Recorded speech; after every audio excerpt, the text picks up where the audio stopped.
All right. Well, Pop's House fans, I think that I am not against adding this show to my weekly lineup. I watched episode 2 this morning. Matter of fact, I want to say not long after I posted the pilot episode review, I noticed that episode 2 was available to stream online, and it's called Sleepover, and I'm giving it a solid 8 out of 10. I think this show indeed has potential. I think this episode really only had 4 characters. You had Pops, and like in the episode 1, I know it's like Poppa's house, but I'm going to refer to him as Pops if that's okay with you. So Pops Junior, his wife Nina, and Pops, well, not against his will, but his radio show host, Dr. Ivy Reed. They were the 4 leads of this episode. And it's one of those things where I was so intrigued by the story that I didn't even notice that, oh wow, it's like this episode only has 4 characters in it. But I think that's because the material was actually so good. I really didn't, focus too much on it. And it's kind of interesting watching a sitcom in this format again and not feeling so restricted, because kind of like, for example, Tyler Perry's House of Pain, the new reboot, and I'm talking that specifically because that particular show has 3 main locations: CJ and Janine's house, Curtis and Ella's house, and we sometimes go to Calvin's loft from time to time. Then when you look at a show like this, we have Junior and Nina's house, Pop's house, and the radio station. Now, that doesn't mean we won't get more locations in the future, but I think it's one of those things where the material is so good that it just really makes a difference in terms of comparing, these 2 shows and how they're kind of set up here. But I think what makes this show special is not just the natural comedic as well as personal chemistry between Damon Wayans and his son.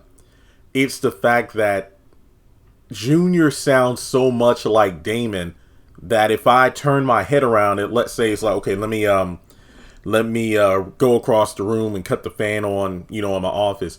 If my head is turned from the TV, sometimes I forget, or I'm not able to figure out which one of them is talking.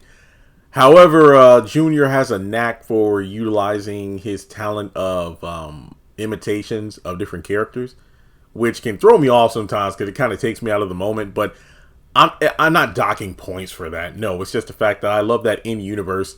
While his wife Nina enjoys that about him, his dad, is quick to tell him, would you knock it off? So I think that's what keeps a balance between, oh wow, he's doing the voice thing, but his, in-universe father is telling him, be quiet, which I feel like is something that's probably a topic of conversation in their real lives. But I really just love that Damon Wayans hasn't lost a beat. It's cool to see him kind of like, in his role as Michael from My Wife and Kids, but in a more seasoned veteran role. It's almost as if I'm watching, Michael from that series, but he and Jay got a divorce. His son is really grown up now, has gotten married. Well, if I'm not mistaken, Junior did get married to Vanessa in the originals, in the My Wife and Kids series. At least I think they did. I know they were engaged at some point. I know they were planning the wedding. I can't remember if there was a special episode where they did get married. They probably did. It's just been a while since I watched the show. But hey, you can stream it on Netflix. But in any case, I just love the fact that even when an episode, well, I mean, it's only been 2 episodes, but even when this particular episode kind of goes off the rails in terms of, oh man, it's like Nina and Junior had a fight. Now he has to stay over at his dad's house because his wife, threw him out. Damon just knows how to cut the comedy off and talk some real shit. Excuse the French, but there's just moments in the 2 episodes, but he's done it twice where the jokes are the laugh track, if there is a laugh track. I don't know if this is filmed in front of a live studio audience, but could be a laugh track. I don't know, but the laughs stop and Pops has a real moment with his son. And we get to see a little bit more of who he is as a person and why he's currently hurting due to the fact that, he's walking through this world alone. I think my favorite, man, there are two key scenes in this episode. When he's talking to his son about not giving his wife space, because the more space that you give your wife, the more time she spends talking to other people about the issues in your marriage rather than you and her talking it out. And if he can go back and change it between him and his wife, I believe Heather is her name, that's what he would do. Because more space that was given, she'd be talking with her girlfriends. They'd be getting in her ear and, telling her to do this. Oh, you don't need him. You're better off without him. You can have more fun out here. And that is such a very valid point, because you look at today's marriages and relationships, and keep in mind, this is pre-social media that Pops is talking about. It's horrible out here now. I mean, it's like, instead of, giving your wife space or your girlfriend space, and then she's running off talking to her girlfriends or whatever, all they have to do is text somebody, call somebody, video chat, and next thing you know, there's a huge rift in between you. So that little bit of space you're going to give the other person to kind of, blow off some steam and whatnot and wait for something to pass over. There are so many podcasts and audiobooks that they could just listen to. Click on a YouTube video, and then you'll hear some woman who's probably miserable and single herself telling a woman who's in a relationship or marriage that's kind of mad right now that, oh, you could do better without him. Next thing you know, you get a divorce when all you needed was a talk between the two of you.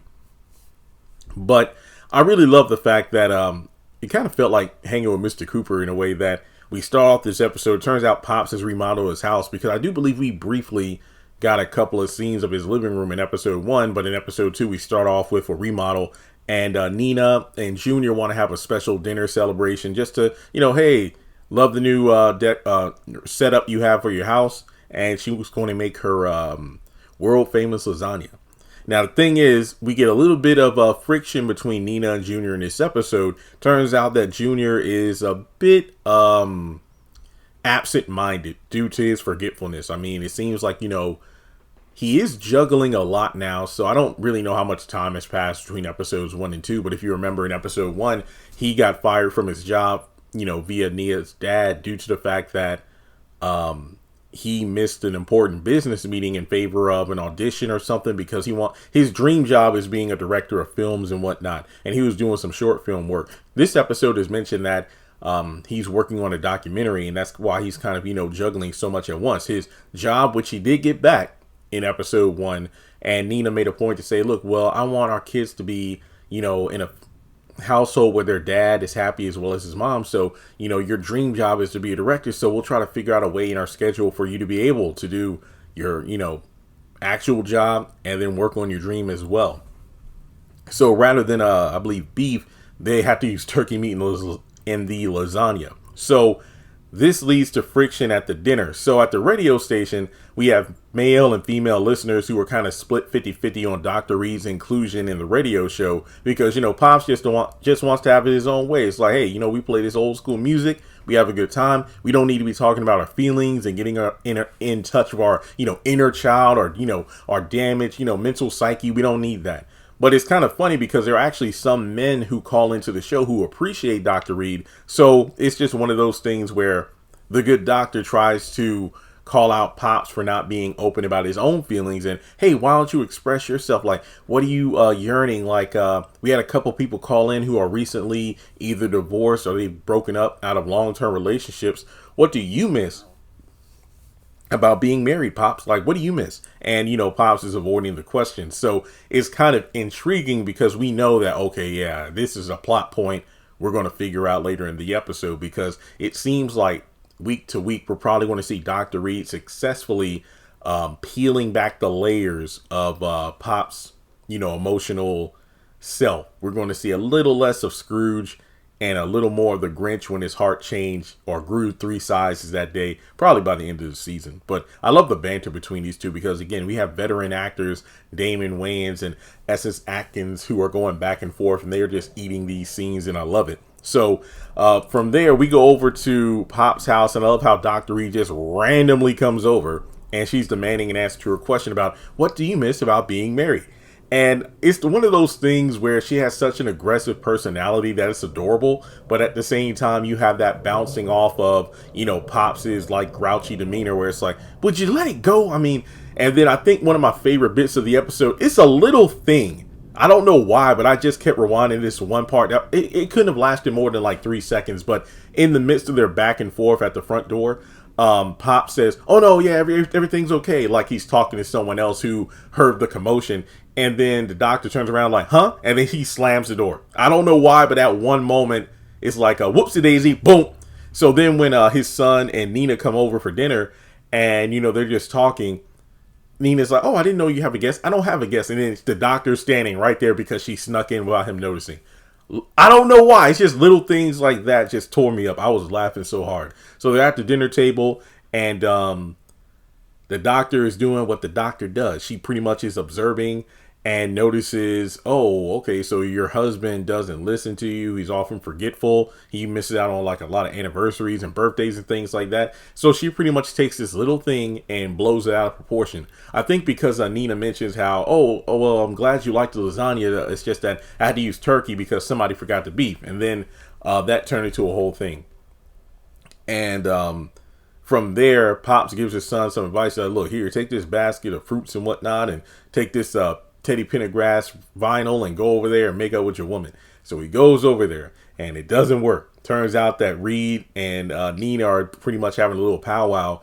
And it turns out Nina is a fan because I believe she has all of Dr. Reed's books, and they were quoting the books and whatnot, talking about how, hey, little toxic things like forgetfulness can lead to something bigger, and your husband will try to be cute to get out of situations where you have every right to be mad. And they pretty much form a united front and make a list of demands. Now, over at Pop's house, I just love the fact that while Junior says, like, look, Pops, I know Nina better than you. And when Pops just turned around and looked at his son, was like, look, son, yes, you know Nina better than me, but I know life better than you. And that was some real talk right there. Just some real talk. And he pretty much lays it out, as I mentioned earlier, that if he can go back, he wouldn't have had it where he gave his wife the space that he thought she needed. More like, no, I need to go over there and not necessarily be like, I claim what's mine, but more like just reaffirm and show my love for her, as opposed to just allowing this space in between us to widen the gap. So Pops goes over there to talk to Nina, and Dr. Reed is kind of like blocking the door like it's her house, first of all. And also, I think this was mentioned in episode 1, but yeah, in terms of Junior and Nina's house, they pretty much live right next to Pops. And Nina's father, what was his name? JJ, portrayed by Jeffrey Owens. I wouldn't be surprised if he didn't live close by either, considering, he and Pops go way back, kind of like an old rivalry from back in the day. So I believe they same neighborhood, different houses. But apparently he paid for Nina and Junior's home. So, by default, it's technically not his house, but whatever. So in any case, he goes in there and, he pulls a Samuel L. Jackson impression to make up with his wife, and they hug it out. And on the outside, Dr. Reed is refusing to go, but Pops pretty much calls her out like, look, this isn't about, Junior and Nina's marriage, because they're the happiest couple I knew up until this point when you came along. It's like you just came and self-inserted yourself into their life, and you claim you're here to fix problems, but in reality, it's more about you. Because a moment she had with Nina, she talked about how, you know what, I'm trying to help you not end up like someone who there had a marriage that ended, and then you end up on your parents' porch with a half-eaten ham sandwich, paying alimony to your ex for the rest of your life. And that pretty much lets us know right there, like, oh, I see what's going on. So in episode 1, she kind of called out Pops for being, a miserable old man on the radio, unlike his younger, lively self, because that divorce just kind of took away the energy from him. And, he's lashing out against everyone else because of his heartache. And you can kind of feel the same thing is true about Dr. Reed. Seems like she went through a bad breakup or a messy divorce at one point in time. And from there, she kind of made it her own mission to solve other people's marriages, whether they want it or not. And I love the way that she's portrayed, because this reminds me of when I was in college, because I was a communications major. And I don't know why, but people who took psychology, not, well, the thing is, not even just psychology majors, but people who had to take like introductory psychology, all of a sudden felt like, oh, because I took an intro class, I can read people like a book, but then they'd fail miserably. But then you had psychology majors who were, I'm talking people who had taken classes in the 300, 400 level. You know, they knew how to smooth talk and get to the bottom of something. Yet being a communications major, I've had moments where I was able to maneuver my way out of conversations to not open up, which I think is pretty cool. It's almost like an anti-psychology repellent.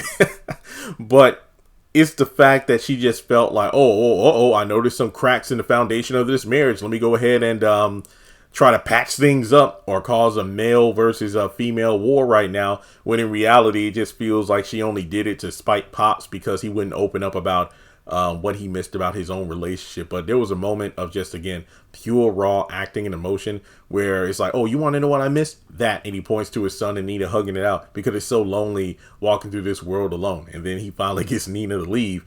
And then the next morning, it looks like, you know, things are kind of a little awkward because, you know, Nina kind of realizes that, oh, yeah, I did kind of pull a peppermint patty by inviting myself over to a dinner, aka Charlie Brown Thanksgiving.